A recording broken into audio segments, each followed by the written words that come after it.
The Wi-Fi is. Okay.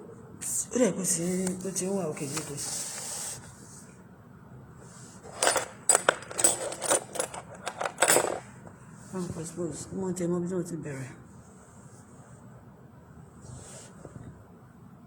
It's low.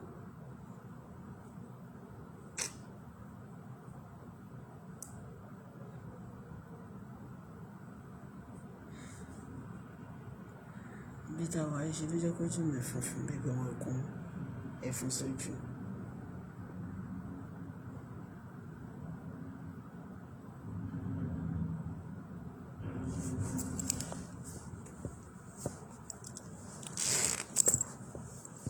Wọ́n lọ wáyà mi. Kí ni yóò stable ń bá lọ sórí YouTube orí tí wọ́n ti ṣe Wi-Fi yóò strong.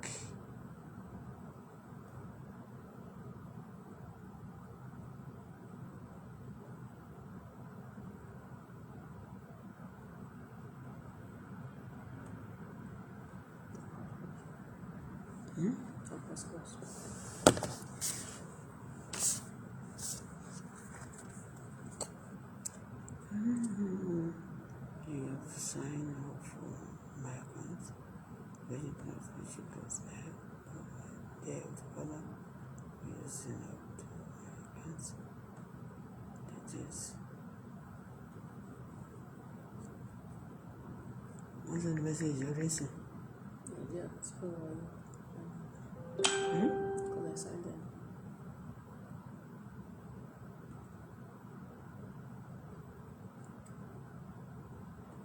No, Virgin Nigeria. No, it's China. I have that in Nigeria too. Virgin Nigeria.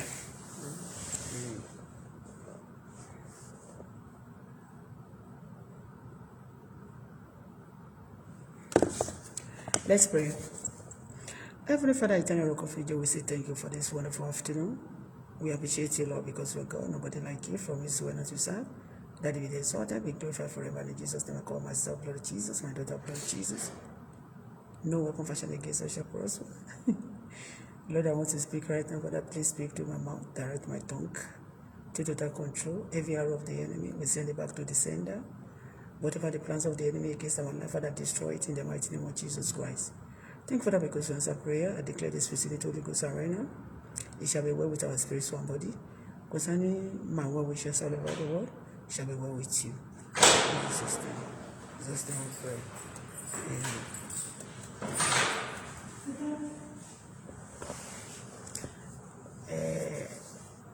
Today, in my reception, there's no Wi-Fi in my flat right now.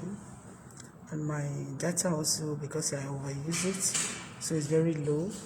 So even when I want to see some things, it's not allowing me. The Wi-Fi is not stable. So I just want to pass this quick message before the story expires.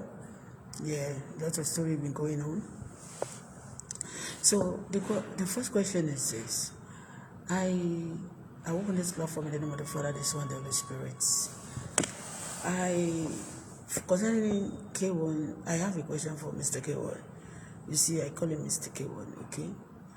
Mr. K1, each time Mr. K1 and his squads, they have group like that, anytime they are doing some things, something happened, like somebody died. And a lot of people, you can see that K1 purposely and deliberately send some things to the social media so that people will be talking about it. A lot of people will be coming for him also, and they'll be bragging, he'll be doing like this, It's purposely and deliberately. And just to cover some sin. You understand? That's also to cover some sin. And also, Alhaji Obesere, yes, Obesere is a birthday today, I think yesterday. So he know that it's possible he's going to pull some crowd, you understand? He's going to pull some crowd. He doesn't want anything. When K1 is shining, he doesn't want any other person to shine. So there's many parties, you understand? A lot of people, the story went down on Monday, and yesterday they pick it up again. Everybody just talking, blah, blah, blah, you know, simply because he's intimidated. Alhaji Akande Obesere is being intimidated by other. He doesn't want any other person to shine. Wasiu is he has a bad spirit. Okay? Wasiu Akande has a bad spirit. You know, I always say the way it is, you know. And some people reading some, you know, I'm going to talk about the prayer. Also, I pray for this daughter. I'm not praying for the daughter because of K1. I pray for that daughter of K1 because of their mother, because of the mother, because of herself. Okay? And because of the activities, the role she played that very day. So, and I'm going to analyze it to you. I'm going to show you, okay? K1 is a bad man. I want you guys to take note of this. Anytime K1 and his cohort, you know their group, when you are talking about the group of these people, K1, like MC also, okay? When they are doing anything, somebody will die, and they'll be making noise for people not to take note of that. Do you see what happened yesterday? Obesere celebrate his birthday. Ṣé anybody kú? Ṣé ẹnìkankan kú? Ẹnìkankan ò kú. Tó má ṣe wá lọ pa èèyàn sìn, kò ń ṣe lọ́jọ́ tó ń ṣe kíní ẹ̀. Tí Wasiu bá ń ṣe nǹkan, èèyàn máa wọlẹ̀. Èèyàn máa kú. Means Wasiu is occultic. Wasiu is a gang. And those gang, I've told you guys, and I'm telling Nigeria government, the way they declare other people killing terrorists, this group, courtesan people, should be declared terrorists, especially those one in our land. I'm not talking about Igbo, but our land, Yoruba land, all the courtesan are killers. They are all terrorists. Let me start from, and most of them now, they are in abroad. Most of those terrorists of Nigeria, they are in Canada, right? Yeah. They are in America. They are everywhere all over the world. Do you know why? There was a time, the Nigeria, I don't know the person in power then, a government, one of our former president gets so mad about this killing and courtesan. And you know what? They suspend some of them. And some of them, they expelled, in school, they expelled some of them. Then it was only university students that are courtesan then. But now in Nigeria, everybody, even the people, the paper seller on the road, the bike rider, the drivers, everybody now, they join this. So during those days, and that is why majority of rich people in Nigeria, they send their children to abroad, to school.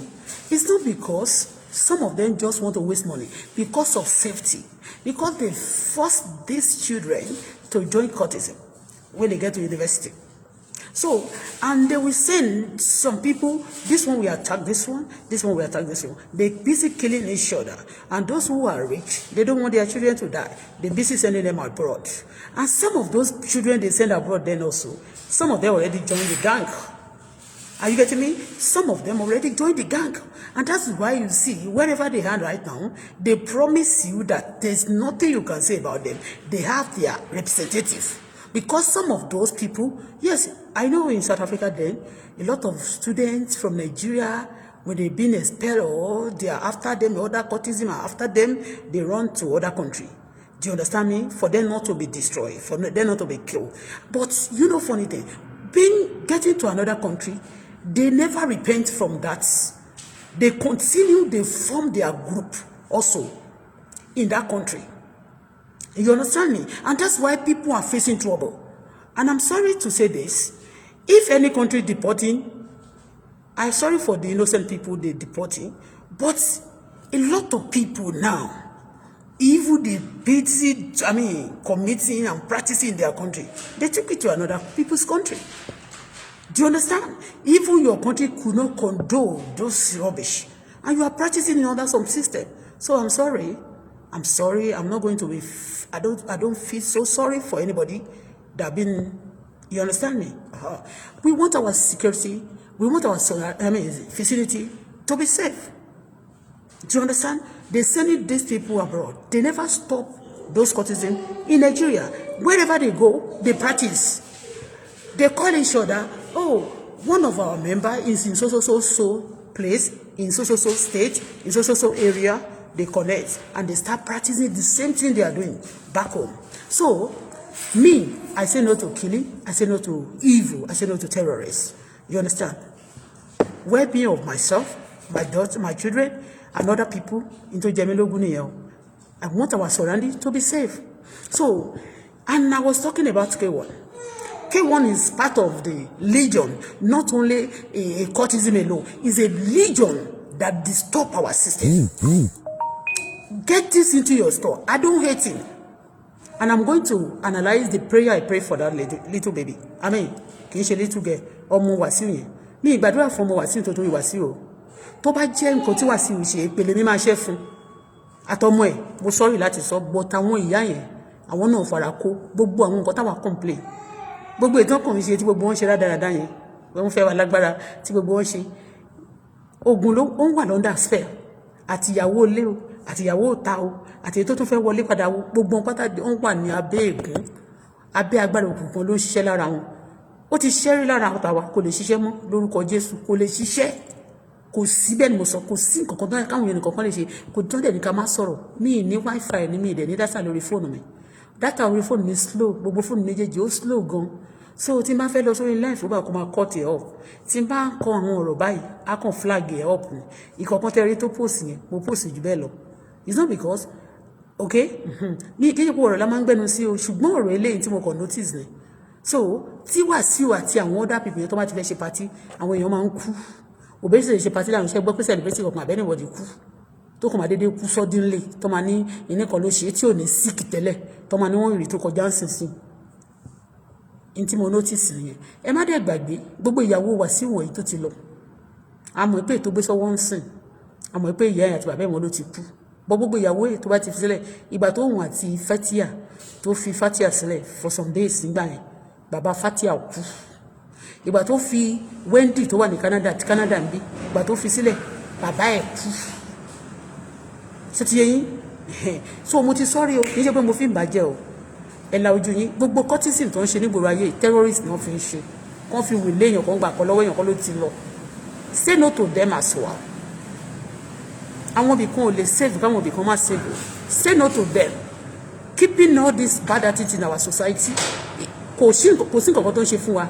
Ó ń destroy image wa, ó ń destroy personality wa, ó ń destroy peace wa, ó ń destroy gbogbo activity, gbogbo many things ló ń destroy. Ṣé ti yé? Kò sí pé ẹnìkan wà nínú ẹgbẹ́ òkùnkùn ṣé yípa rẹ̀ ló máa fi benefit. Tó bá fẹ́ lọ, àwọn ọba gan tó bá fẹ́ lọ síbì kan, ẹnìkan máa dédé kú. Tó máa wọlé agbára kan, ẹnìkan dédé kú. Tó máa ń ṣe party, ẹnìkan dédé kú. Tó máa ń ṣe gbá, ẹnìkan dédé kú. Ẹ jẹ́ ká say no to all this killing and terrorism. Bẹ́ẹ̀ni, ó ní bọ́ọ̀ ìkan nígbà yẹn, mo rò bóyá Ọlọ́run Elédùmarè ń gbọ́. Bọ̀bọ́ yẹn last week pẹ̀lú ti ṣetán. No, taske ló tẹ̀ mí, mo ní taske, kí lórúkọ College of Education tó wà níbi mọ́jọ́dá yẹn, ṣé ti yẹn. So gbà tó dé South Africa ń gbà yẹn, a máa sọ̀rọ̀ courtesan gbogbo wọn, it's a courtesan, boy yẹn court ni. So àwọn èèyàn kan wà after òun ní Nàìjíríà ń gbà yẹn, bóyá wọ́n ló ti pa èèyàn. So ó kù díẹ̀ kò jáde, so kọ́ má bàa pa ó sá. So many of them like that wọ́n ṣe pọ̀ labroad bá ṣe wọ́n ṣe pọ̀ káàkiri yẹn, wọ́n ti spread wọn in everybody's system also. Kì í ṣe pé Nàìjíríà wọ́n ló rán wọn gbà mí, but tó bá ti ẹ̀ kúrò tó bá escape ikú yẹn tó ń sọ pé àwọn ò fẹ́ ṣe, but getting to another country they are doing it. Wọ́n lè ṣe máa rí pé tó bá dé ìlú bòmí wọ́n máa ṣe gàràjé fún yẹn, iṣẹ́ olè náà máa fẹ́ ṣe olè yìí ni. Ẹ má bínú bí tí mo wà yìí reception ni, so a lot of distraction ló wà níbí báyìí, a lot of noise. Ṣó ti yé bẹ́ẹ̀, ẹ má bínú. Ṣó ti yé yín? Me hate anybody o. I don't hate anybody. I don't hate him. But you can't say because you want to, just because you want to live your own life, and other people will be going for you. You are using other people. It's a taboo. Ẹ wo gbogbo nonsense tí K1 ní ṣe ń bẹ̀ yẹn. Àwọn EFCC orí nǹkan kan ṣe sí o. Wọ́n ṣe tán wọ́n ní mo wá rí tí bàbá kan sọ pé reason tí Wasiu Ayinde ó ti help aṣíwájú rí ẹ máa gbọ́ o. Bàbá kíní ló sọ o. Ọ̀kọ́lá Olótùú.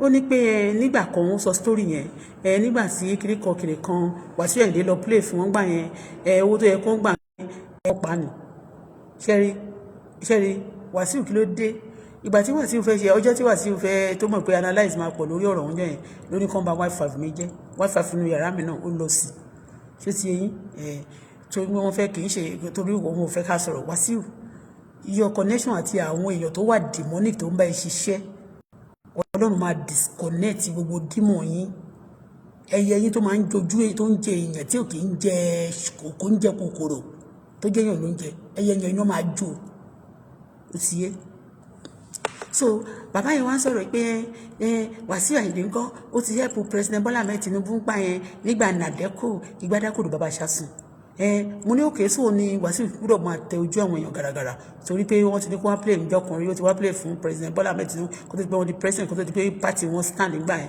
and fucking what ṣé mi ò ṣoore fún Wasiu rí ni gbogbo àwọn èèyàn abẹ́ẹ̀ rí ṣẹ́fẹ́ kí n tún gbé jáde rí bí tí mo ti ń ná tí mo ti kó dọ́là owó tí mo kó fún Wasiu ìjọ yóò ju 4,000 lọ tẹ rí yẹn kì í ṣe pé ṣó ti yé yàtọ̀ sí ilẹ̀ tó gbà ẹmọye tó jẹ́ so ṣó mo re fún àwọn èèyàn ṣe bí àti ẹ̀dúgbọ́ lọ́wọ́ àwọn bàbá yẹn tó yẹ pé wọ́n ṣoore fún wọn dẹ̀ fi mọ̀ ṣó wá ní pé kó máa gun àwọn èèyàn gàràgàrà nílùú ni kó máa fi èèyàn ṣe yàmàyàmá bó ṣe wù kó máa bá yé àwọn èèyàn jẹ́ kó máa sọ pé torí pé òun President Bola Ahmed Tinubu bàbá òun ni kó máa fi yẹn ṣé mo pé láti ìgbà tó ti wá ṣe gàràjì fún wa lórí social media ṣé mo pọ̀ rẹ̀ ti bọ̀ sí àwọn refraf kan tó ń fẹ́ wọ́n súnmọ́ àwọn tó yẹ kó tẹ̀ sójú ẹ̀ wọ́n bẹ̀rẹ̀ sí wá ń pọn lé ó ti mọ President Bola Ahmed Tinubu orí àwọn èèyàn tó ń pọ́n wá sí olè fún nǹkan burúkú tó bá ṣe orí yín ti yí ṣé ẹ̀ṣẹ̀ mọ̀ pé ó ní president nọ́mbà dání ni ó ti ní President Bola Ahmed Tinubu nọ́mbà ó ti pẹ́ àwọn bàbá yẹn náà kẹ̀rẹ̀ rí wọ́n ní nọ́mbà àwọn èèyàn tó bá wù wọ́n náà máa ń pè ẹ rí pé nígbà kan báyìí nọ́mbà bàbá yẹn ó ń fly káàkiri gbogbo ìgboro báyìí ni wọ́n ń hide nǹkan bàbá yẹn yes he's a free yes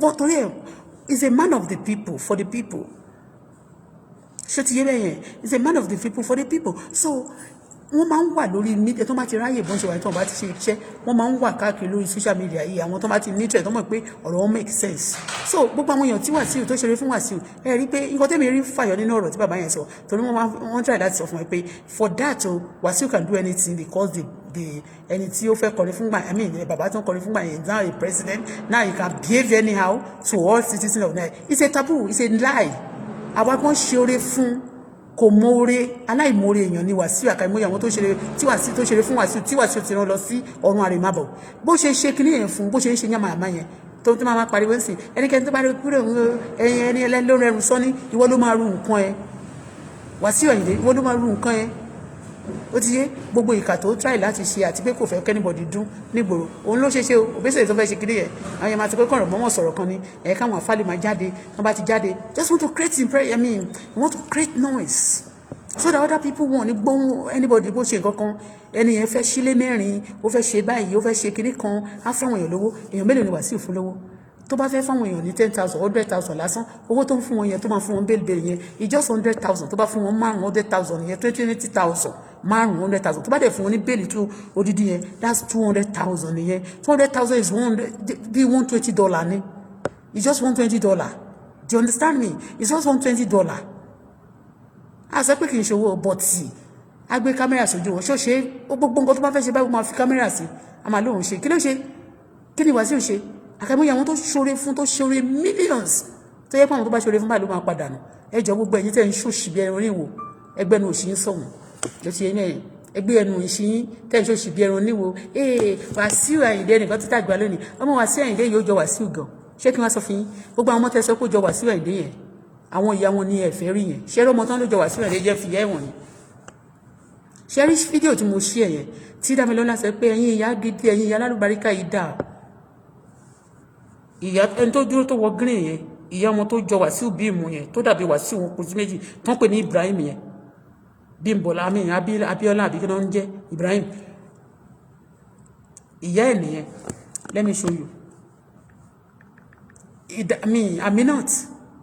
Àmínà ìyá tiẹ̀ ni ètò wá láti Ìsẹ́yìn yẹn tó dàbí kó tan mọ́ àwọn kí lorúkọ àwọn ọlọ́wọ́ idán yẹn ní ìran Ìsẹ́yìn bẹ́ẹ̀ ló ti wá ṣé ti yé gbogbo àwọn tẹ́ rí tí woman yẹn lọ bá majority bí àwọn òde gbé kámẹ́rà sójú wọn àwọn ojú tẹ̀lé rí tó dìde tó ń ranjú mọ́ wọn yẹn àwọn woman yẹn ló ń ranjú mọ́ kì í ṣe àwọn àfa ò sí mẹ́rin jọ yẹn ẹgbàá ni wọ́n fi ń lé wọn padà gbogbo àwọn tó fẹ́ wọlé gan tí ò bá ti wé pé wọn ò dámọ̀ báyìí wọ́n máa fẹ́ balẹ̀ wọn padà ní ẹgbàá ni Wàsíù yọ sí àwọn èèyàn lọ́wọ́ Wàsíù ó yọ ẹgbàá sí àwọn èèyàn ẹ̀ngbọ́ lẹ́nu gẹ́ẹ̀tì ó yọ ẹgbàá ó ní káwọn tó máa wọlé àwọn tó wà lẹ́nu security lẹ́nu ibi tí wọ́n ti fẹ́ ṣe pàtí wọn ní kan mú ẹgbàá dání wọ́n fi ń ẹgbàá ní èèyàn padà ní so àwọn èèyàn tó wọlé bóyá bá ìyá wọn tó máa sọ pé ìyá alágbájá ìyá tẹ̀mẹ̀dù lélẹ̀ ìyá wọn ló ń fojú burúkú wò kì í ṣe àwọn àfà tẹ̀dẹ̀ kó sórí mídíà yẹn kì í ṣe pàtí Wàsíù náà ti ń jẹun bẹ́yẹn kí lè ṣe sítírù Wàsíù kò sí àfà tó lè wọlé Wàsíù lọ jẹun ṣẹgbà bẹ́ẹ̀ dáhùn kò sí mímọ́ nǹkan tó jọ pa wọ́n pọ̀ torí òun náà bó ṣe wà yẹn ó ní àfà ó ní mọ́ṣáláṣí nínú ilé ẹ̀ táwọn àfà wà ń bẹ̀ ó láwọn àfà tó ń bá ṣiṣẹ́ tó wà nínú ilé tó ń wà nínú ilé tó ń ṣe ní ìmọ̀ orúkọ tó lóun jẹ́ ó ní orúkọ program kan tó pe kíní ẹ̀ tó ń ṣe gbà yẹn you understand jẹ́ kí n ṣe fún yín kí n fi wọ̀nyí.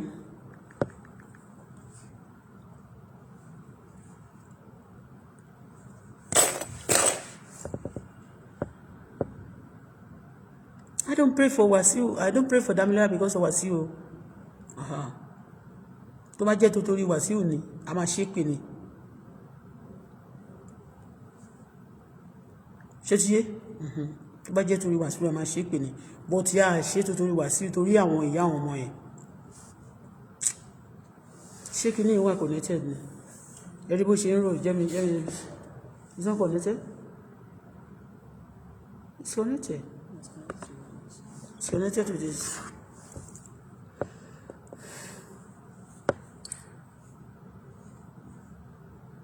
Mo ń bọ̀, mo fẹ́ fi yẹn wọ̀nyí torí mi ní time bíbẹ̀ wọ́n sì èrò máa wọlé wà ní I don't have time.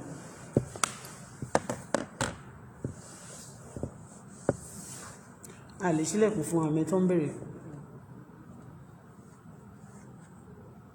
kàn pé ẹni tó máa ń bèrè.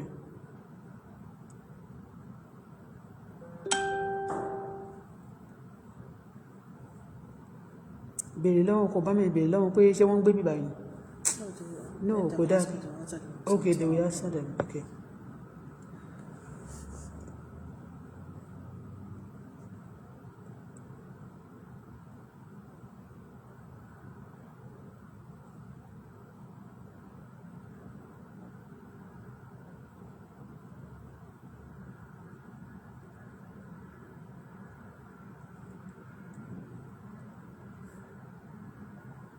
No, I want to check.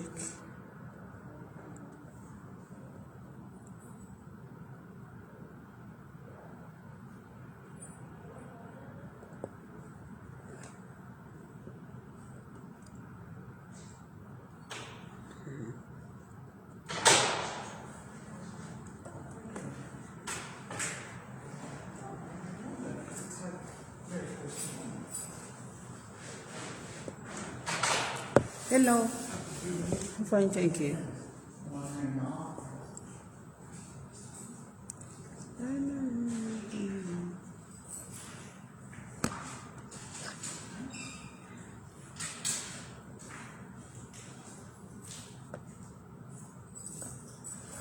Alhaji Akande Obesere, happy birthday to you, Alhaji Amarapala. Ìgbádùn ọdún kan ni o.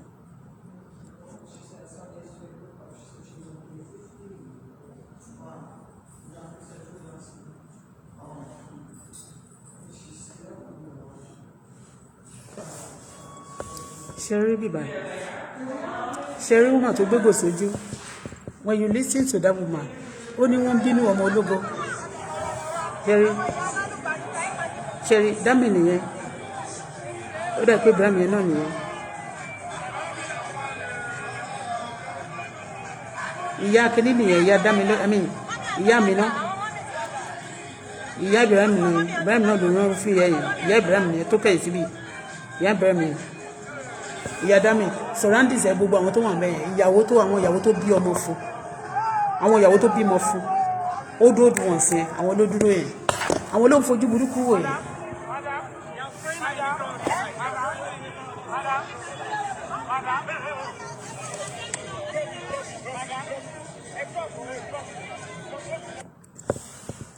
ṣé mo pé mo dá yín lọ wọn ló kú rọgbọ ẹjẹ bá wọ.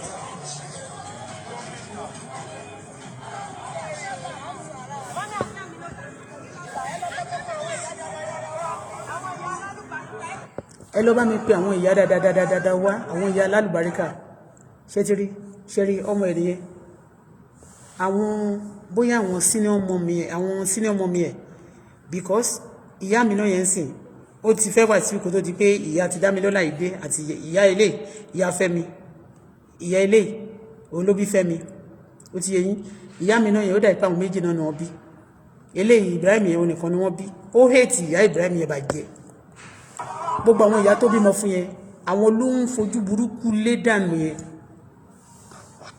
ṣé ti yé yín irú àwọn fẹ́tí à ń síjà mọ̀ pé nísìnyí fẹ́tí àbóyí wọn ló ọ̀dà ráìsì irú ibẹ̀ yẹn ó máa ẹ̀ tí ọ̀nà òun náà kẹ̀dẹ̀ òun náà lè ti ọ̀dà ráìsì nígbà tí òkú so àwọn ìyá ọlọ́run ẹ̀ tí ò sówó lọ́wọ́ wọn púpọ̀ ṣé ti yẹn ẹ̀yọ tí wọ́n rí òun ló fojú burúkú wò ẹ má rí i pé àwọn àfáà ló ń fojú burúkú wò èyí tá a dẹ̀ gbé sórí bí ẹ̀ mọ́ ṣe kọ́tẹ̀ táwọn ayé gbé sórí ẹ̀ kò fẹ́ kí wọ́n gbé gbogbo ìyẹn àwọn kẹgbé bíi ìyàwó ẹ̀ òkín kẹgbé àwọn nǹkan tó bá fẹ́ kẹ bá wọn gbé nǹkan tó fẹ́ sọ nìyẹn.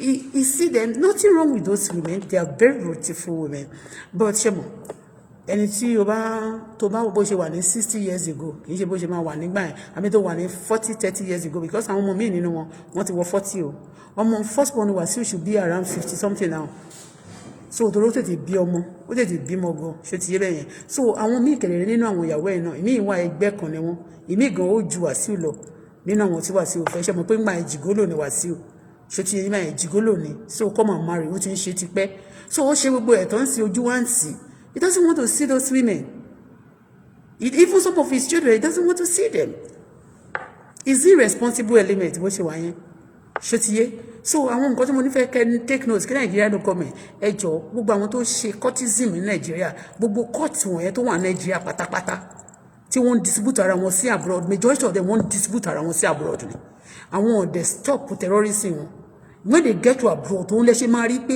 you go to another country wàá wà ń bẹ̀ wọ́n máa bá wọn ṣe iṣẹ́ kò síṣẹ́ tí wọ́n bẹ̀ wọ́n tí wọ́n ní ṣe nínú system wọ́n á gbàgbé pé that system doesn't belong to them it's another people's system and your attitude bad behaviours tó ń lò ní Nàìjíríà tó ń lò nílùú ẹ̀ you take it to another system again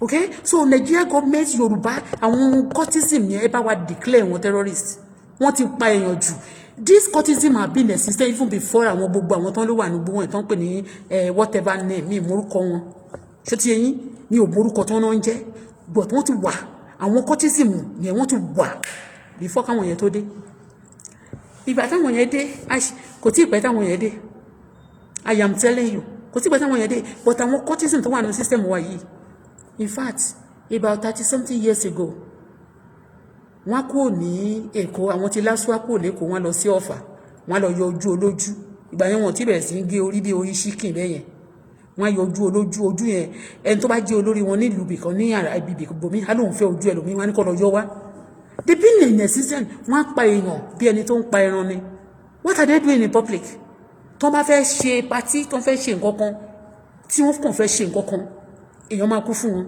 Wasiu is part of their leader ẹ jẹ́ n sọ fún yín àwọn tó jẹ́ courtism tó yẹ kẹ́ ẹ báǹdì kẹ́ẹ̀dọ̀ ẹ̀fọ́ fídíò wọn èyí tí mo wí lónìí ẹni bá dìde ogun sí mi kí ara sán pa ẹ́ kí iná ju ẹ dànù kó ṣòfò láyé kó kókó àìtọ́jọ́ bẹ́ẹ̀ ló máa rí kò yí padà ṣe rí àwọn àjẹ́ gan èmi ò rí gbogbo àwọn oṣù gbogbo àwọn tó náà ń fèèyàn rúbọ tó ń ba ayé èèyàn jẹ́ they are all terrorists declare them terrorists courtism is a terrorist òun ni wọ́n ń gbé lórí social media yìí tán máa instead of you to ban them once and for all a máa sọ pé sàbàbúlì sàbàkìnní kan who started it ìgbà tí Wasiu sọ tó gbé owó Àbíkẹ́ àtọwọ́ Ẹsábọ̀dù sókè go to diaspora and be representing us to do what to terrorize their terrorists solve this problem once and for all ẹ má jẹ́ ká máa pàjá lọ́bọ. Solve this problem once and for all. Ó ní táwọn ẹnìkan táwọn bá ti ń yọ̀ tó ń ṣe gùlàgùlà ń gbòòrò wọ́n sọ òkú ìbànújẹ́ sílẹ̀ lómi simply because tí wọ́n ní kọ́ máa ṣe nìyẹn just to show that they are powerful, they are terrorists, powerful terrorists. Say no to killing. A wà ní Nàìjíríà mẹ́rin kò sí wọ́n máa sọ fún àwọn ọmọ kéékèèké ìgbà kan ní wọ́n lu àṣà wọn ní kọ́ lọ máa fúnyàn lóògùn jẹ put people poison. What are they? Killing people.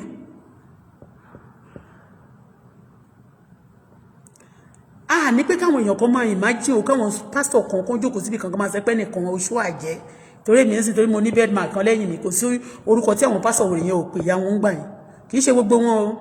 I am a Christian, don't forget. Ọmọ Ọlọ́run dẹ̀ ni mi ẹ̀yin tẹ̀lé máa ń tag me, do you love God? Do you love God? Let me tell you your bullshit. God love everybody. It's not me that will love God. Nobody love God. They want me to be coming out now to come and be speaking for the people doing business. And again, do you know when people go to the front war front? Ìgbà tó bá ṣe wà war front ẹ kò ní feel pain. Ìgbà tó bá kó war front ló máa tó mọ̀ pé pain wà no be small thing. I'm be working here. Look at me. My platform, there's no money. I'm not handing money. They shut it down. They won't fall. Time is saying let go boy me. And they want me to be speaking. Hey, anything. You demote me, the Lord will demote you. You want me to be speaking? If you let my account bubble and I get money from it, they are giving everybody money. They never give me.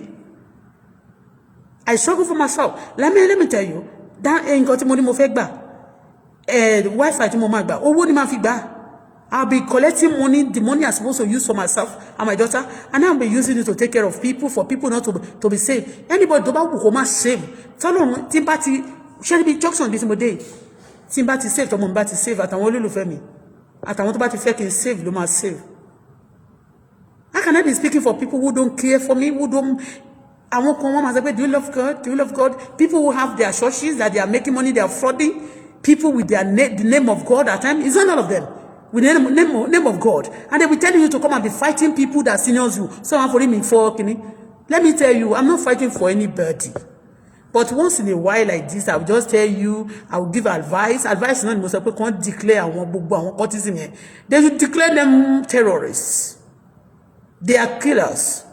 Gbogbo group wọ́n fi intimidate, wọ́n fi ń pa èèyàn ni. They will be telling you, don't come to Nigeria, don't come to this place. If you come to this place, they will kill you. One man penny and also, and they will be saying it broad daylight.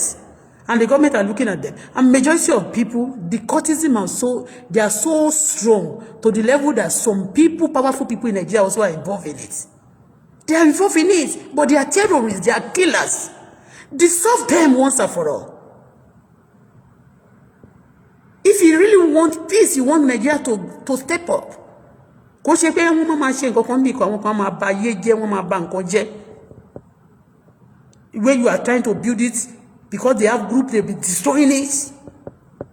When you don't have group, you don't belong to any gang of evil gang, they never want you to have peace. You cannot do anything and be successful. It's a sign of terrorism. So anybody tó máa wọ́n tó bá kàn lé lọlé tí ó bá jẹ́ pé wọn ò níwèé ó ti yé yín tó jẹ́ pé wọ́n kàn wà unfortunate láti kó sọ immigration any country tó bá wá. Don't make fun of them. But those one who are evil, some people won't need documents ayé ara wọn because wọ́n ṣe bad things. Every time they want me to come and be preaching. When I'm preaching, I won't be mélòó kan ló bá máa tẹ lọ́fà láìsí. Àwọn tó máa ń sọ jargon tó ń ṣorí burúkú wọ́n máa fi we just hate you. You hate me and you want me to be working for you. You hate me, you want me to be helping you. I'm not going to help anybody that hates me. Are you getting it? I'm not going to help anybody that hates me.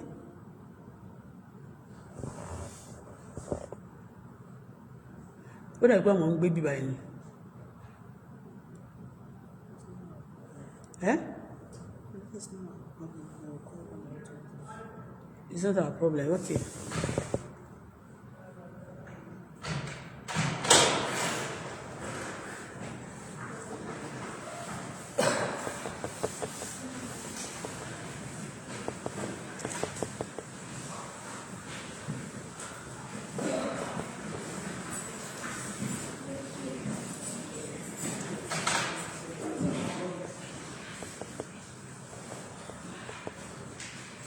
ẹ jẹ́ kó àwọn èèyàn lọ́dún wọ́n wá ti wọlé bẹ́ẹ̀ reception ni mo wà.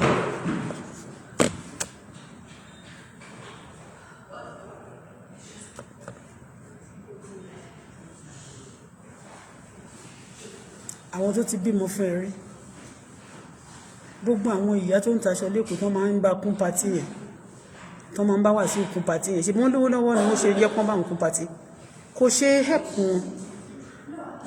help wọn kó jẹ́ kí ṣó ti yé mẹ́rin kó má lè ráwọn tó bímọ fún ẹ kó má lè tẹ̀sẹ̀ pé ẹni tó bímọ fún mi ríre o gbogbo wọn pátá wàá fẹ́ mẹ́sọ̀ kó crash ayé wọn dànù.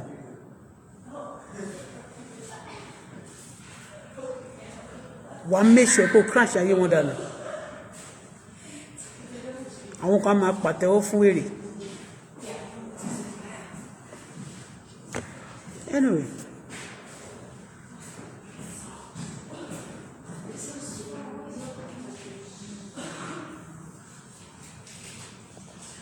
aṣá pọ̀ gan-an bó ti rò pé EFCC yẹn EFCC jẹ́ má tàgì mi mọ́ mo gbọ́ EFCC pé kí ni lógo tán ti ẹ̀mú jáde ẹ̀mú mi ì tẹ̀ ráyè tí I don't have your time gbogbo bí wà sí ṣe kò sí nǹkan tó máa ṣe fún wọn ìtàsẹ́ ẹ̀pẹ̀ nígbà ayé nàdẹ́kò irọ́ ti pọ̀ jù ó fún President Bola Ahmed Tinubu bébí kọ́ mọ sọ́ o.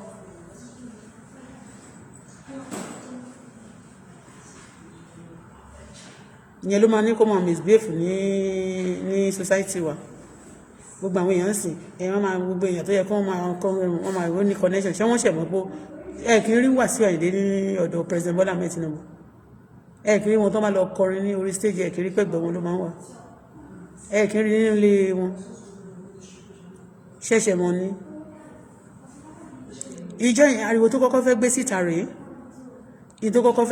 rèé tí gbogbo èèyàn dẹ̀ get up to date nígbà tí President Bola Ahmed Tinubu ń sọ̀rọ̀ ó ní ìyá òun àti ìyá president wa may mama so rest in peace mama Alimatu Shadami Abibat Mogaji respect ma gbọ́ ni ó ní kán lọ máa ṣe ìpàdé wọn lọ́rùn mọ nǹkan tó fẹ́ kẹ́ ẹ sọ ní tó fẹ́ gbé sẹ́nu èèyàn ó ṣàn create nǹkan kan because there is something tí Wàsíù bá ti fẹ́ create sí ní ìgboro bẹ́ẹ̀ yẹn ó fẹ́ dá trouble sílẹ̀ trouble kan fẹ́ ṣẹlẹ̀ ìgbà tí Wàsíù wà nílé lady ńgbà yẹn èèyàn kú all this their gang kì í ṣe nìkan o àwọn bákan náà wà mẹ́tàn jẹ́ pé cultism gidi ni wọ́n tó ń fèèyàn ṣe ètùtù tó bá tí wọ́n bá ti pẹ́ nìyẹn tó wọ́n lè lọ ṣe àwọn ni wọ́n lè lọ sọ̀rọ̀ kan sí àwọn ọ̀rọ̀ tí wọ́n tẹ̀ ti sọ táwọn ti sọ ní public wa wọ́n ti sọ ní society wa kí ni wọ́n ṣe sí gbogbo nǹkan tí Wàsíù ti ṣe kí ni àwọn èèyàn ṣe sí a máa ní kò sẹ́ni bọ̀dì tó lè ṣe nǹkan kan fóun àwọn ìyá tó bí àwọn ọmọ ẹ̀ ló ń lejúmọ́ yẹn ìyá tó bí àwọn ọmọ ẹ̀ ló ń lejúmọ́ tó ń ṣe bíi pé nǹkan kan ṣe ìyá tó bí àwọn ọmọ ẹ̀ ló ń lejúmọ́ a máa lé àwọn ọmọ ẹ̀ sẹ́yìn àwọn tó wúlò fún bí àwọn ọmọ celebrity tó jẹ́ pé tó bá ṣẹ̀ṣẹ̀ ń jẹ lọ ṣe rí pọ́dẹ̀ ń gbé kí lórúkọ gẹ́ẹ̀ tó sanra bí èmi yẹn náà ọ̀dọ́ mo ga jù lọ kò sí ìyẹn kan kí lórúkọ Ẹniọlá ṣe rí pọ́ ń gbé sókè ó mọ̀yàn ó láyà ó ṣe gbá ó ṣàwò nítorí pé ó mọ̀ pé ó wà láàrin àwọn sínétọ̀ mẹ́yìn ẹ ṣáà lájú yín àwọn tó máa gbé ní ẹ̀ because ó mọ̀ wọn àwọn tó máa fi set iṣẹ́ ni àwọn tó lè fi set mí ló fi yẹn set iṣẹ́ nsìn but àwọn tó bá lè fi set iṣẹ́ ló máa fún face tó bá ti lè fi ẹ́ set iṣẹ́ tí ẹ ti bá ẹnìyàn ó ti pa ẹ́ tì nìyẹn ìyá tó bímọ fún àwọn ìyá tó bímọ fún ló ń lejúmọ́ yẹn ṣéyàn nìyẹn láwùjọ ṣéyàn nìyẹn wọ́n ti sọ pé ìyàwó tá bá fẹ́ lọ́mọ ẹ̀ wúyàn Yorùbá òṣì nìyẹn gan ọmọ tó bá ti fẹ́ ọmọ tó bá ti bí your responsibility is to take care of that person ọmọ yẹn o gbọ́dọ̀ show wọn ní love torí ẹni tí ò mọ̀ Wàsíù rí gan show ẹ̀ love wọ́n náwó fún àwọn tí ò mọ̀ rí wọ́n ń tọ́jú àwọn ló fún lówó tó fi jéèyàn so ọmọ tó wá jáde lára ti àtàwọn èèyàn tó ń ti mọ̀ rí tó wọn kí ló ń ṣe wọ́n yàmàyàmá fún tẹ́yìn olórí burúkú kan ẹ̀ máa pàtẹ́wọ́ fún tó bá jẹ́ bí òun ṣe bí àwọn èèyàn ṣe tó ń ṣoore fún tó máa bá yé àwọn tó bá ṣoore fún jẹ́ tó bá jẹ́ bẹ́ẹ̀ ni President Bola Ahmed Tinubu ṣe rí tí wọ́n ṣoore fún tó lò wọ́n okay accept kó ṣoore fún wọn gbà yẹn tó bá bá yé tiẹ̀ jẹ́ ṣó máa lè dúró lónìí ṣó máa lè máa gbẹ́nu ẹnu bí ẹnu asín ó lè máa gbé kiri orí gbèsè bí orí àgbà ó lè máa gbé yẹn kiri a máa búyàn pé kó kúrú ṣé wọ́n ga ni Wàsíù tó kúrú bí Sàngó Wàsíù tó kúrú bí Sàngó rí nínú ṣé Wàsíù ga ni Wàsíù is a short man very short man and short woman they are very beautiful but short yẹn torí pé òun ó níkà nínú ni láti máa claim pé òun jẹ́ nǹkan kan tí ò sí mọ́. Now let's go to the tanker issue. Ìyàwó ẹ̀ nìyẹn mi ò fẹ́ sọ much because mi ta mo wà mí lè ṣàlàyé pọ̀.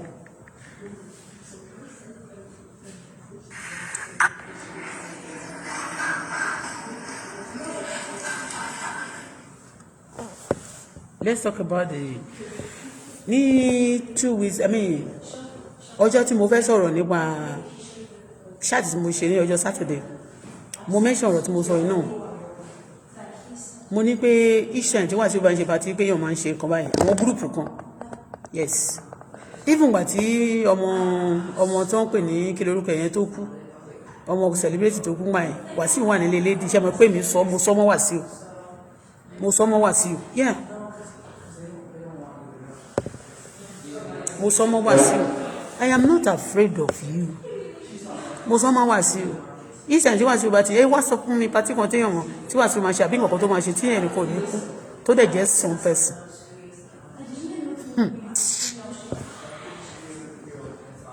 ṣe bó Obesere ṣe pàtí lánàá ó dẹ̀ ṣe bẹ́ẹ̀ dé ó dẹ̀ fún yàn lówó ó tún sílé èèyàn owó lẹ́kú ẹgbẹ́ Obesere bẹ́ẹ̀ tó kú kò sí. Now bàtí mo ń sọ̀rọ̀ yẹn ní ọjọ́ yẹn wọ́n wá gbé jáde pé àwọn tankers ń gbaná àwọn tankers ń jóná ẹ gbọ́ ṣe rí torí pé mo gbé Alhaji Akande Obesere sókè ni ṣe rí tankers mo máa ń follow tèmi bá tẹ̀lé yàn mo máa ń follow gbogbo ọ̀rọ̀ wọn conversation wọn ó ti yé mẹ́rin wọ́n sọ nígbà yẹn nígbà tí wọ́n ní àwọn produce oil pé gas wà pé àwọn èèyàn wà patronize wọn nǹkan bẹ́ẹ̀ yẹn a dá sí ọ̀rọ̀ náà gbà náà wọ́n wá ní wọ́n sọ pé àwọn ò ní tanker táwọn lè fi máa distribute pé if you come with your tanker we are going to fill it for you and there you go. So and I want to tell you this, some of you believe that I'm going to be intimidated or I'm going to be worried because mo sọ níjà yìí pé Wàsíù o tó bá ti ṣe pàtí èèyàn máa ń kú o lẹ́sẹ̀kẹsẹ̀ náà lọ gbébi tí iná ti burst àwọn táǹkà tó gbaná tó wá tí mo wà nínú yàrá ní ọjọ́ kan mo máa sọ ní dáadáa nínú yàrá tí màá ṣó àwọn táǹkà sí foolishness ó ti yé wọ́n sọ pé àwọn ò ní táǹkà but mo fẹ́ sọ advice kan rẹ̀ mo fẹ́ sọ fún yín maybe Nigerian government any country tó bá ti ní oil tó ti ní àwọn kí tẹ́ ṣe gbogbo kan kí tẹ́ ṣe oil àwọn ìlú tí wọ́n bá ti àwọn let me use my Canada as a example tá bá ń lọ nígbà míì tá bá rí àwọn once in a while ẹ̀kọ̀ọ̀kan ni máa ń rí àwọn táǹkà tó fẹ́ lọ deliver epo most of the time òru bí nǹkan kan náà máa ń ṣiṣẹ́ yẹn yes mi ẹ̀kan péré lọ́jọ́ tí mo ti dé Canada yìí bóyá mi take note ẹ̀kan péré ni mo sì rí wọ́n dẹ̀ kọ́ sí ẹ̀yìn táǹkà yẹn ó dẹ̀ lè má jẹ́ petrol gan ló máa lọ deliver ọjọ́ yẹn kó jẹ́ bí diesel wọ́n tún sọ wípé be careful wọ́n kọ gbogbo instruction wà lẹ́yìn gbogbo tanker yẹn and the tanker are very new because àwọn gas including kerosene lásán ó máa ń explode tó bá gbóná jù ìlú wa dẹ̀ gbóná and again àwọn tankers táwọn èèyàn ń lò ní Nàìjíríà because life ayé èèyàn ọgọ kò jọ wọ́n lójú some of them are old wọ́n máa ra orí trailer wọ́n wá gbé èyí tó ti gbó the one that the body those tanker gangan wọ́n tó ti hold wọ́n ti amend ẹ̀ wọ́n ti jo many times a máa leak ṣé ti yẹn ó ti hold ní wọ́n máa gbé ẹni tó bá ti fẹ́ ṣe business àmọ́ pé àwọn mọ́tò yẹn wọ́n iṣẹ́ epo náà kedere iṣẹ́ tó ní èrè lórí tó dẹ̀ wọ́n náà ni security anything tó bá ti fẹ́ ṣe security first gbogbo àwọn tó ní tanker ní Nigeria tó ń gbé epo they should try to get new one for security purpose. Some of those tankers are old. Little mi lára wọn máa ń jò lẹ́sẹ̀ máa rí pé ó máa catch fire. Yes, ó máa ń jò little ó lè máa jò kẹrin púpọ̀. Ó dàgbé ẹni tó ń lo drum tó ti pẹ́ ni. Ṣé bá wo sí nǹkan tó ṣẹlẹ̀ mí mọ́ bí tí yẹn ti ṣẹlẹ̀ bọ̀ Nàìjíríà náà ni. Tán láwọn èèyàn jóná rẹpẹtẹ yẹn. Ẹnìkan wèrè kan ó ń wa trailer bọ̀ báyìí. Èyí tó gbaná yẹn ó ń lọ báyìí by the right. Another one wọ́n ń bọ̀ báyìí. Eléyìí tó ń bọ̀ níwájú yẹn tó ń bọ̀ nísàlẹ̀ yẹn ó dẹ̀ block àwọn other cars àwọn other lorry and other vehicles tó wà lẹ́yìn. Òun tó wá wà wájú yẹn tó ṣe náà wá trailer ó wá bọ́lẹ̀ ó wá fẹsẹ̀ cross ó fẹ́ lọ wo mọ́tò trailer tó jóná tó ti catch fire. Ṣé ti yẹn bí ẹni tó ní mental problem kíní yẹn bó ṣe blow everybody jóná. Tí tanker bá ṣubú mo ti ní experience mẹ́ta rí tí máa fi ṣàlàyé fún yín lónìí tọ́lọ́run ti kó wa yọ. Ìkan ṣẹlẹ̀ ní 20 almost going to be 30 years soon. Ó ti pẹ́ èyí tó ṣẹlẹ̀ ní sọ̀lọ̀ yẹn nígbà yẹn lọ́hùn. Ṣé ti yé yín mẹ́yẹn? Wọ́n sọ fún wa pé tanker ni ṣùgbọ́n wọ́n sọ ńgbà yẹn pé bomb àwọn ibi tí àwọn sójà ipe gbogbo ibi tí wọ́n ṣàkóso story oríṣiríṣi story ni wọ́n sọ ńgbà yẹn. Mo ń kọjá báyìí mo ń bọ̀ láti ibo ni mo ti ń bọ̀ ọjọ́ yẹn lọ mo ṣe kọjá abẹ kò pẹ́. Ṣé ti yé bẹ́yẹn? A kọjá abẹ lákùn bẹ̀rẹ̀ sí rí èéfín làwa rí èéfín nígbà tó máa di ọjọ́ kejì gbogbo bí sáà gbà kọjá yẹn pátápátá gbogbo bẹ̀ pátá ni wọ́n ti ń ṣa òkú. Ó dà pé òkè bá president Ọbásanjọ́ ló bá lórí oyè ńgbà. In fact President Tinubu ló jẹ́ governor Lagos State ńgbà. Yeah. A lot of things. Ṣé ti bẹ́ẹ̀ àwọn kíní ẹ̀ kí ló máa ṣẹlẹ̀ nílùú ó ti ń ṣẹlẹ̀ ti pẹ́. Ṣé ti yé yín? Tẹ́ ẹ̀ bá fẹ́ àwọn ilẹ̀ gbígbóná lásán wọ́n ń ṣẹlẹ̀ tó yẹ pé wọ́n kàn déédéé di problem láwọn ibì kan. Talk less of àwọn ìlú tó wá ní a lot of àwọn nǹkan tí tó lè jóná. Ṣé ti yé yín? We have a lot of things in Nigeria tó jẹ́ pé fún ara wọn náà wọ́n lè explode. Ṣé ti yé yín? Tó lè explode fún ara wọn. Ṣé ti yé yín mẹ́yẹn? So security purpose ẹ jẹ́ ká wà security cautious.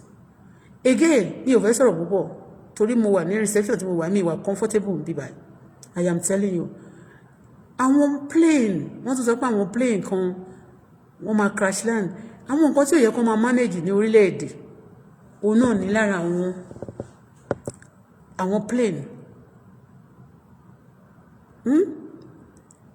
Àwọn bíi àwọn tankers yẹn àwọn lorries yẹn wọ́n gbọ́dọ̀ wà àwọn mọ́tò tí ò tiẹ̀ lè pààyàn púpọ̀ gan tó máa fẹ́ gbé wọn sójú títì wọ́n máa lọ test ẹ̀ ní wọ́n ní kẹ́ lọ ṣe mọ́tò 2000 and kìíní tí mò ń lò mo ṣe kìíní ẹ̀ ní Quebec ìgbà tí mo tún wá bíbá wọ́n tún ní máa tún lọ ṣe ni kán tó tún lè fún mi ní nọ́mbà mi ní bíbá mọ́tò tó yẹ pé kò ń ṣe ọlọ́run má jẹ́ ká l'accident ẹ̀ tó understand ìbá pẹ̀yàn ọlọ́run ìbá tẹ̀ pẹ̀yàn kan èèyàn ni wọ́n máa lọ ṣe gbogbo everything kó lè wà ókè gbogbo test ni wọ́n ṣe kó máa sọ pé good lójú títì. Àmọ́ pé MOT wà Nàìjíríà àwọn gbogbo àwọn mọ́tò tó ń gbé epo yẹn kó máa ṣe MOT fún wọn kán tó gbéṣẹ́. Gbogbo mọ́tò ni wọ́n ṣe kiri yẹn fún bí mọ́tò tó fi ń gbé epo nílùú Canada bí báyìí. God bless Canada, God bless àwọn.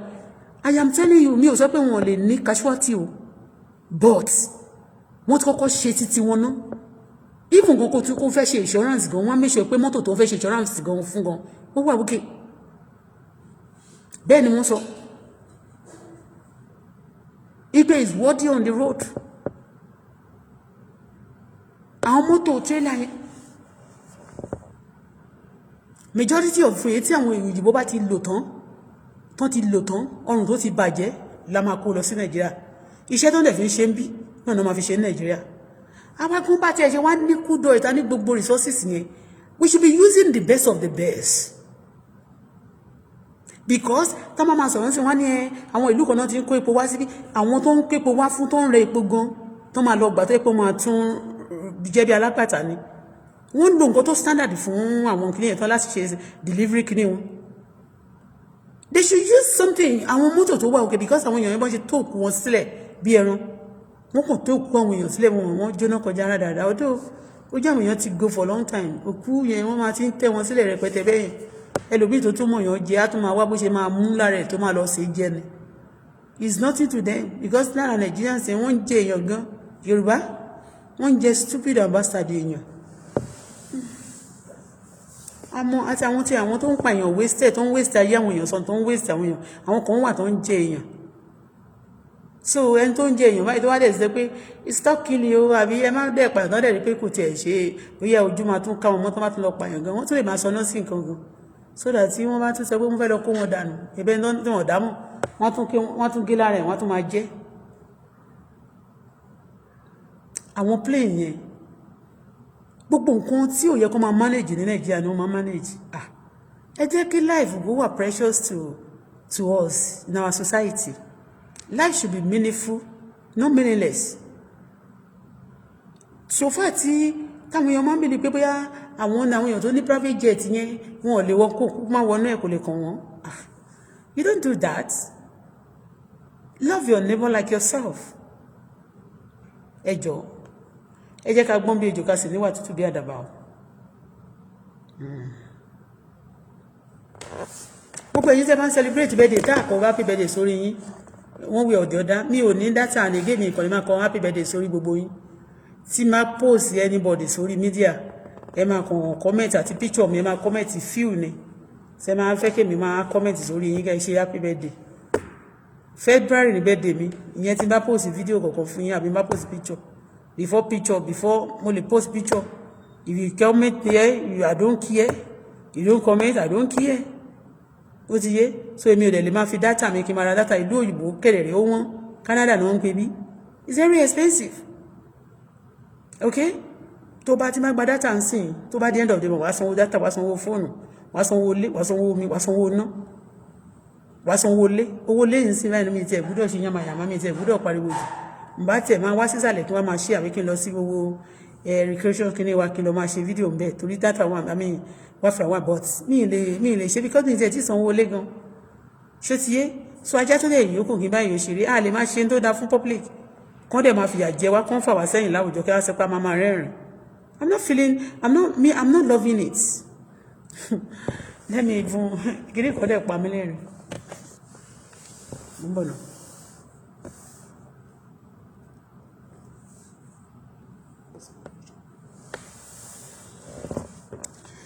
ó pa mí lẹ́rìn ṣá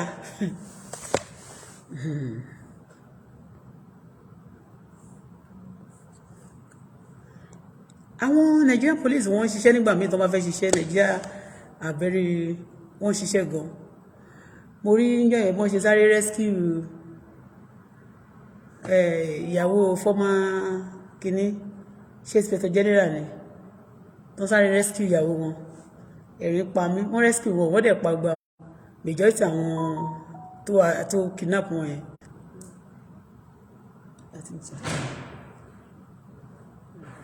wọ́n kàn flag kí ló dé tí wọ́n flag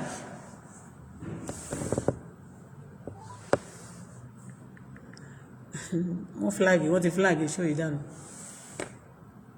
wọ́n flag ẹ̀ bàjẹ́.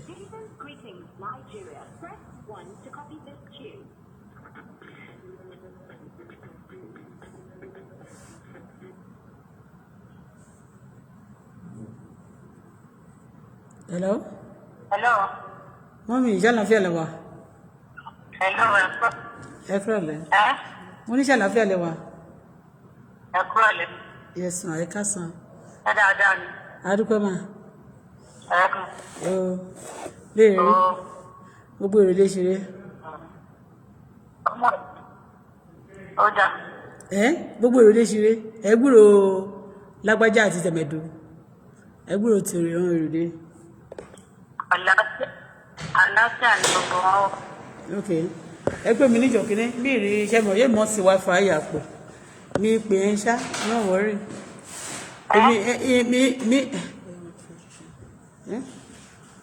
Okay. Mi pè padà.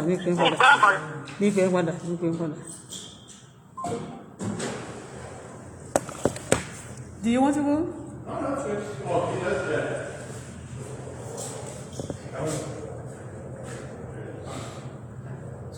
Okay. I can sit down, no problem, right? Yeah. Can I sit? No problem? Oh, 100%. Okay.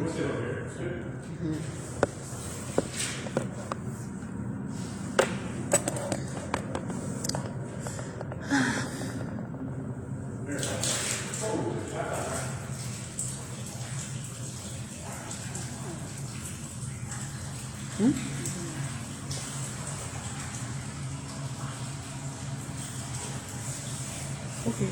Omi yẹn náà yọ kúrò. Àbọ̀ ń fomi sí.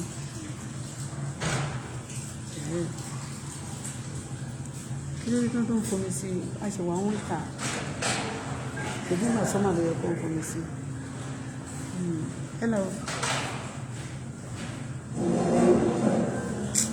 Mi ní lè sọ̀rọ̀ mọ́. Àwọn èèyàn ń ṣiṣẹ́ lẹ́yìn mi bíbá.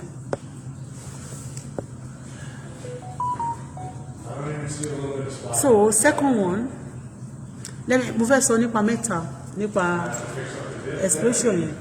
Ní ọjọ́ kan ní 2013 ní Ìjẹ̀bú Òde ní ibi iwájú kìí yẹn fẹ́ close ó kù díẹ̀ kó dé ibi iwájú hotel tí ó wà ní Ìjẹ̀bú Òde lọ́nà tí wọ́n wá lọ sọ́nà Ìjẹ̀bú-Gbòyì ṣé City Hotel. So tanker kan ṣubú níjọ́ náà lọ mo wà nínú ilé mi ṣe mọ̀ pé ilé tí mò ń gbé yẹn wà lẹ́yìn City Hotel kò jìnnà sí City Hotel. So lẹ́ẹ̀kan náà a kàn rí pé gbogbo àdúgbò wa ẹ mọ̀ pé smoke yẹn ẹ mọ̀ dúdú gbogbo àdúgbò wa ti dúdú ọmọ mi gan lè rántí jẹ́ yẹn a kàn ní àdúrò ṣé ti yẹn mọ́tò yẹn kẹ̀dẹ̀rẹ́ Ọlọ́run yọ wá débi pé kò sí epo púpọ̀ nínú táǹkà yẹn ó kàn ṣubú ni lítò epo tó kù bẹ́ẹ̀ tí wọ́n bóyá tẹ́nìyẹn fílẹ̀ sínú táǹkà yẹn òun ló kàn dànù tó wá gbaná bí tó ti fẹ́ tàn níbi roundabout yẹn tá a bá lọ sí ṣé mo wó náà wọ́n ń pè bẹ́yẹn roundabout tó máa ti tàn ìkan lọ báyìí sọ́nà Ìbàdàn road ìkan lọ sọ́nà Ìjẹ̀bú-Igbó ibi roundabout yẹn ibẹ̀ ní táǹkà yẹn ti fẹ̀gbẹ́lélẹ̀ ìjọ́nà lọ́wọ́ ó ti yẹ ilẹ̀ yẹn so a lot of things ó ṣẹlẹ̀ iná jó gbogbo táǹkà yẹn kò sí pọnú táǹkà yẹn o gbogbo àdúgbò gbogbo èèyàn tó wà ní sọ̀rọ̀ àdìyẹn náà ń sáré kúrò nílé so tó bá ti rí àwọn táǹkà tó bá ṣubú bẹ́ẹ̀ ó ní máa dúró àwọn ẹlòmíì máa lọ máa kó epo ń bẹ̀ wọ́n lọ máa mú epo wọ́n fẹ́ máa kó epo I don't know mi mọ̀ nǹkan tó máa ń fàṣà pé bóyá orí àwọn èèyàn yìí ni tí wọ́n gbọ́ràn àbí wọ́n ti ya wèrè because I don't know nǹkan tó danger Ọlọ́run dáríjì mi ò kí n dúró sẹ́yìn tẹ́lẹ̀ mo lọ sí ní ọjọ́ kan eléyìí náà ti pẹ́ about 20 something years ago mo lọ sí Àpápá mo wá ń bọ̀ láti Àpápá ṣe mọ̀ pé níbi orílẹ̀ gbogbo ọ̀nà Àpápá yẹn mọ̀ pé tí àwọn kọ̀ńténà máa ń wà bẹ́ẹ̀ gan àwọn tírélà oríṣiríṣi mọ́tò kan wà lórí ó wà ní middle ó wà láàrin tírélà àmọ́ bóyá ó sùn ni o bóyá tírélà yẹn sùn ni bóyá ó dẹ̀ mi I don't know bóyá tó bírèkì mú ni o ó tẹ mọ́tò tó wà níwájú ẹ̀ ó tẹ mọ́ tírélà kejì so anytime tí máa ń jáde lọ ní Nàìjíríà mo máa ń fẹ́ avoid ibi tí tírélà bá ti wà báyìí mo máa ń avoid ibẹ̀ ni àti pé kò sí bó ṣe lè rìn kó má pàdé wọn ní Nàìjíríà torí pé wọn ní time tó máa rìn ó ní time tó yẹ kí àwọn tírélà tó bá ń ṣe kìnìún ó ní time tó yẹ kó máa rìn ooru ní especially Nàìjíríà tí ò ní tí àwọn èèyàn kì í ṣiṣẹ́ lóru ooru ní majority àwọn mọ́tò ńláńlá yẹn ooru ló yẹ kó máa rìn láti máa save life lóru tí accident bá máa ṣẹlẹ̀ kò ní pọ̀ púpọ̀ tó gbogbo bó ṣe máa ń pọ̀ lọ́sàn yìí anyway wọ́n náà máa fi ṣe ìṣọ̀wá ṣá ọdún 2025 yìí àwọn onímọ̀ àwọn púpọ̀ wò bí òsì ní bá wa olúwa ò ní gbàgbọ́ ni.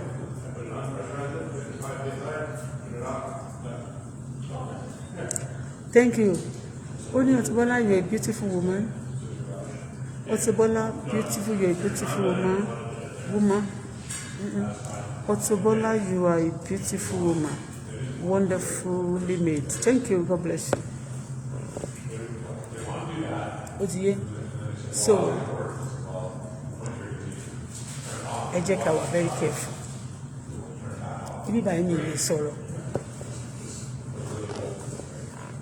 Tí wọ́n bá ń sọ̀rọ̀ jẹ́ sí i.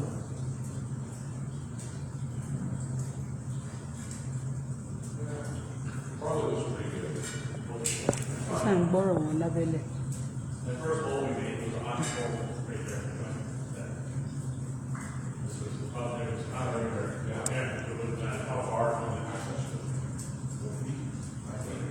Ìṣẹ̀ tá bá ti sọ báyìí tá bá ti fẹ́ sọ tó tọ̀rọ̀ so wọ́n máa sọ kiri kan so tí accident kan bá ti ṣẹlẹ̀ ní Nàìjíríà ń sìn tí táǹkà ó ní mo ṣe sọ̀rọ̀ mo fẹ́ mú àwọn táǹkà àwọn incident tó ti ṣẹlẹ̀ ní Nàìjíríà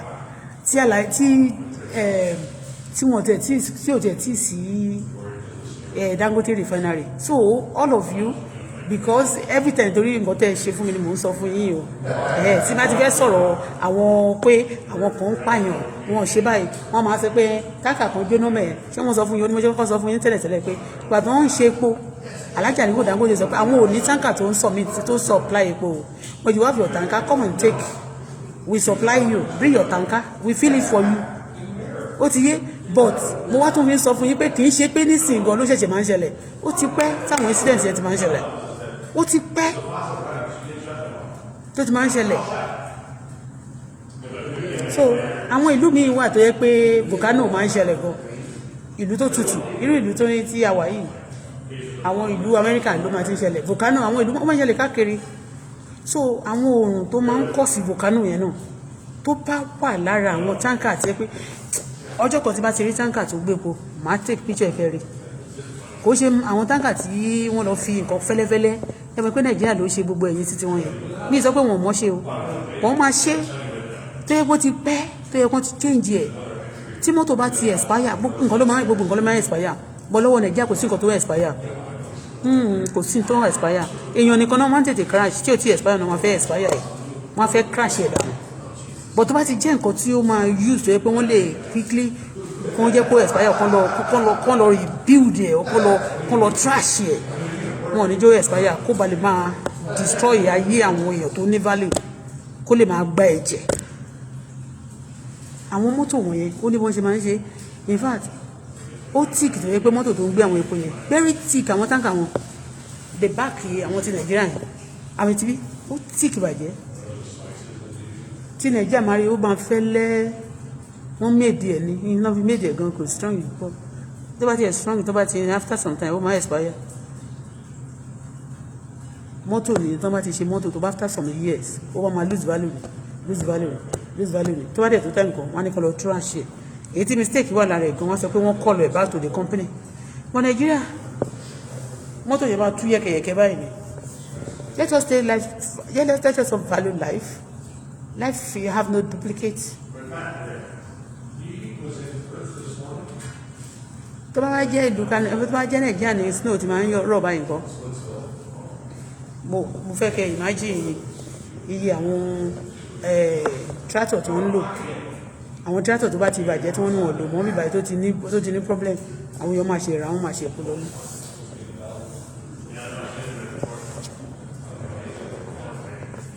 ìjọ sí àwọn mọ́tò tó máa ń ṣubú yẹn náà go and check them they are old kí ọrùn wọn ti ṣẹ́ kí gbogbo ẹ ti máa ṣe jẹ́gẹ́jẹ́gẹ́jẹ́gẹ́ àwọn dẹ̀ ló máa wá èèyàn tó straight èèyàn tó strong èèyàn tó ṣe gbogbo mọ́tò tó máa gbé síta máa pààyàn kiri ẹ jẹ́ ká wá nǹkan ṣe o life have no duplicate o life have no duplicate.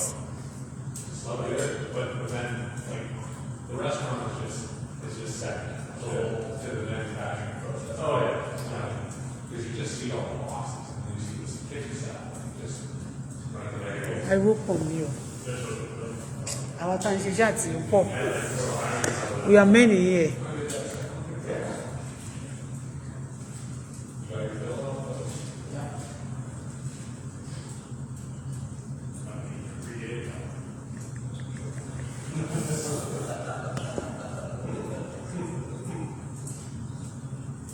àwọn mọ́tò yẹn ti dàgbà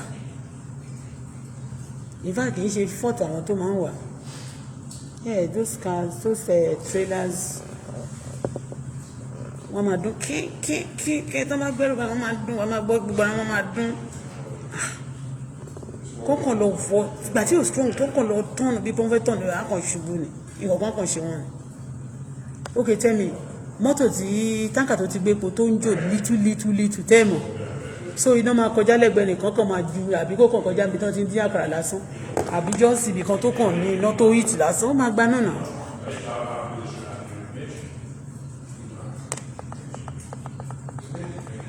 ìgbà yẹn náà lọ́hùn ńgbà yẹn life ṣì wà more valuable because they try to query the incident tó ṣẹlẹ̀ lọ́nà ìsọ̀lọ̀ ńgbà yẹn they try to query the incident and a lot of people say it's because of there was a time in curtailment kan there will be tó máa kó ogun sí pé nígbà yẹn pé kẹ̀kẹ́ ogun wọ̀nyẹn tó ń kó síbẹ̀ àwọn bọ́ọ̀mù yẹn wọ́n ti expire all those things that's the kìíní tó ń fún gbà yẹn.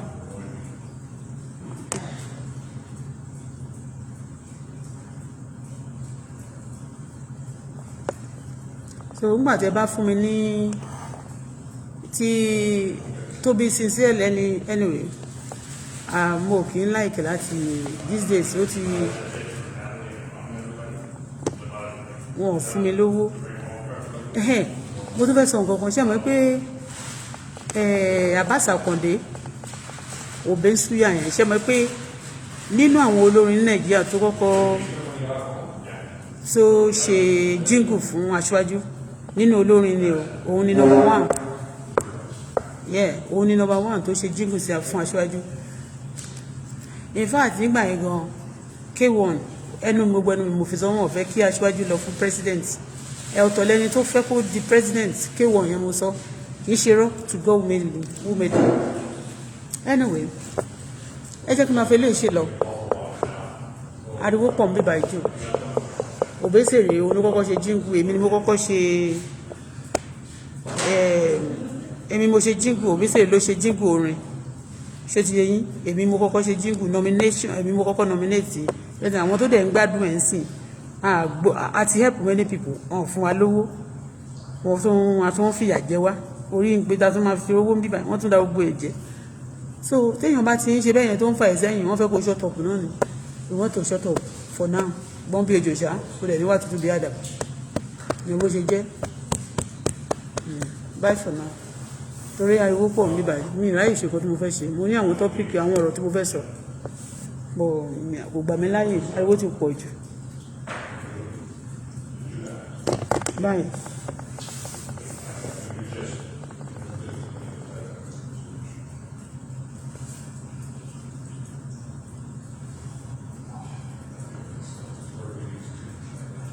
ẹ má gbàgbé o gbogbo àwọn kọ́tísì nìyẹn àwọn ààyè lórí Facebook yìí náà ẹ jẹ́ máa sọ àlàyé kan fún yín àwọn tó ṣe ẹ má gbàgbé o mo sọ fún yín pé gbogbo kọ́tísìm tí wọ́n kó jọ wọ́n fi ń pa èèyàn ní any group tó bá ti ń pa èèyàn anybody tó bá ti ń pa èèyàn is a terrorist ok any orúkọ tó bá wù kẹ́ ẹ pé apààyàn ni apààyàn jẹ́ kílà ní ó ti yé so kill killer or you disturb their kidney so disturb them o settle them settle if you want for all